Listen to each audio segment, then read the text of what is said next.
लड़की बहुत अच्छी टेलर है, ये आपने ठीक तरह से पता तो किया है ना? अरे हाँ भाग्यवान, मैंने सब पता कर लिया है। अब तुम चलो, देर हो रही है। मेरी समझ में एक बात नहीं आती कि तुम मेरी शादी करने की बात करने जा रही हो माँ, या अपने दुकान के लिए नई टेलर देखने जा रही हो? अरे चुप कर, अभी तू बच्चा है, दुनियादारी के बारे में तुझे कुछ नहीं पता। अरे तू तो एक प्राइवेट कंपनी में काम करता है, और प्राइवेट कंपनी का क्या भरोसा। लेकिन माँ, अरे तेरे पिताजी से पूछ ले, इन्होंने अपनी जिंदगी में कितनी नौकरी पकड़ी है और छोड़ी है। अरे वो तो मैं थी जो सिलाई करके घर चलाती थी। अरे बेटा, बुरा वक्त कभी फोन करके नहीं आता। टेलर बहू लाऊंगी तो मेरे साथ दुकान में सिलाई करेगी, समझा? चल अब। दोपहर होने तक तीनों लड़की वालों के घर पहुंच जाते हैं। सभी बातें और चाय पानी होने के बाद, बहन जी, आपका बेटा रोहित एक अच्छी कंपनी में काम करता है और अच्छी तनख्वाह भी है। बस हमें और कुछ नहीं चाहिए। हमें आपका बेटा बहुत पसंद है। हमें भी आपकी बेटी मीना पसंद है जी। मुझे लगता है हमें बच्चों को भी आपस में बात करने का मौका देना चाहिए। हाँ हाँ, आपने बिल्कुल सही कहा भाई साहब। जाओ बच्चों, बाहर जाके बात कर लो। अरे आप रुकिए जी। अच्छा ये बताओ बेटी, तुमने सिलाई कहाँ से सीखी है? जी, दीनानाथ इंस्टीट्यूट से। अरे बहन जी, मेरी बेटी इस मोहल्ले में सबसे अच्छी ब्लाउज सिलती है और एक से बढ़कर एक डिजाइन भी बना लेती है। अच्छा, चल बेटी, जरा तेरे हाथ की कारीगरी देख लेते हैं। अरे माँ, ये सब करने की क्या जरूरत है? अरे तू चुप कर। लोग ऐसे ही बड़ी बड़ी बातें करते हैं कि हमारी लड़की को तो सब आता है, बाद में असलियत सामने आती है। इसलिए मैं कोई गलती नहीं करना चाहती, तू चुप करके बैठ। मीना शांति देवी को 2-3 प्रकार की बढ़िया बढ़िया डिजाइनदार ब्लाउज बनाकर दिखाती है। ये देखिए, ये है प्रिंसेस कट। अरे वाह बेटी, मान गए तुझे। तू तो मुझसे भी अच्छा ब्लाउज सिल लेती है।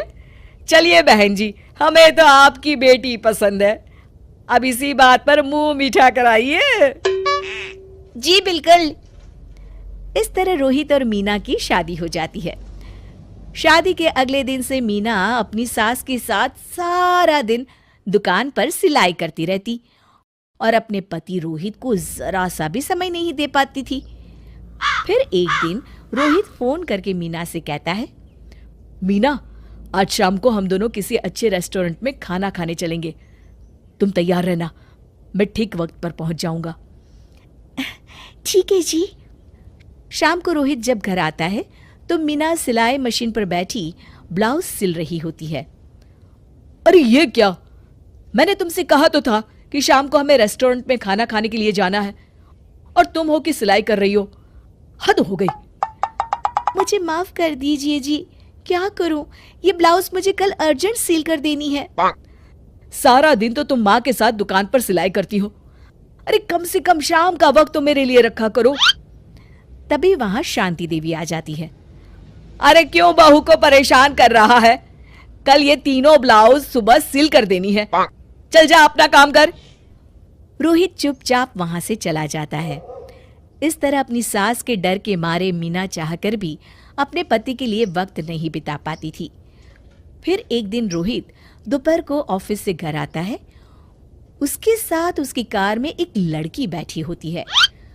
दोनों एक दूसरे से मुस्कुराकर बातें कर रहे होते हैं। माँ, जरा टेबल पर रखी मेरी फाइल तो देना, मैं भूल गया था।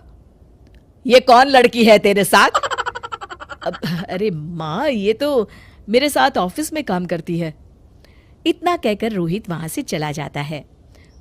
उसी शाम, अरे क्या हुआ भाग्यवान, तुम्हारा चेहरा क्यों उतरा हुआ है? किस चिंता में डूबी हुई हो? क्या बताऊं जी, आज रोहित के साथ एक लड़की आई थी। कह रहा था उसके ऑफिस में काम करती है। मुझे तो उस लड़की के चाल चलन बिल्कुल ठीक नहीं लगते। कहीं दोनों के बीच कोई चक्कर तो नहीं है। अब अगर चक्कर हुआ भी तो इसमें बुराई क्या है? अरे बड़े अजीब आदमी हो आप, कैसी बातें कर रहे हो? तो और क्या कहूं, तुम घर में बहू के बजाय एक काम करने वाली लड़की लेकर आई हो जो सारा दिन तुम्हारे साथ तुम्हारी दुकान पर काम कर सके। अरे भाग्यवान, शुक्र मनाओ कि मैं शरीफ था, इसलिए मैंने कभी किसी औरत की तरफ आंख उठाकर भी नहीं देखा। पर अब हर कोई तो मेरे जैसा नहीं हो सकता ना। इतना कहकर गिरधारी वहां से चले जाते हैं। शांति देवी समझ जाती है कि गिरधारी क्या कहना चाहते हैं।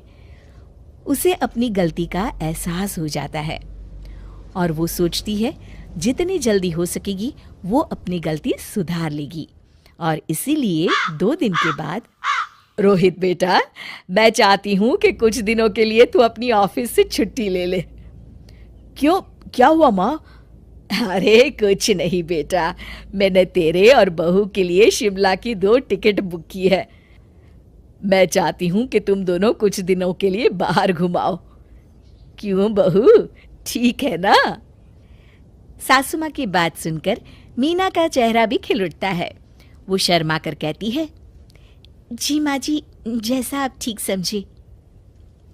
और इस तरह शांति देवी पूरी तरह से बदल जाती है।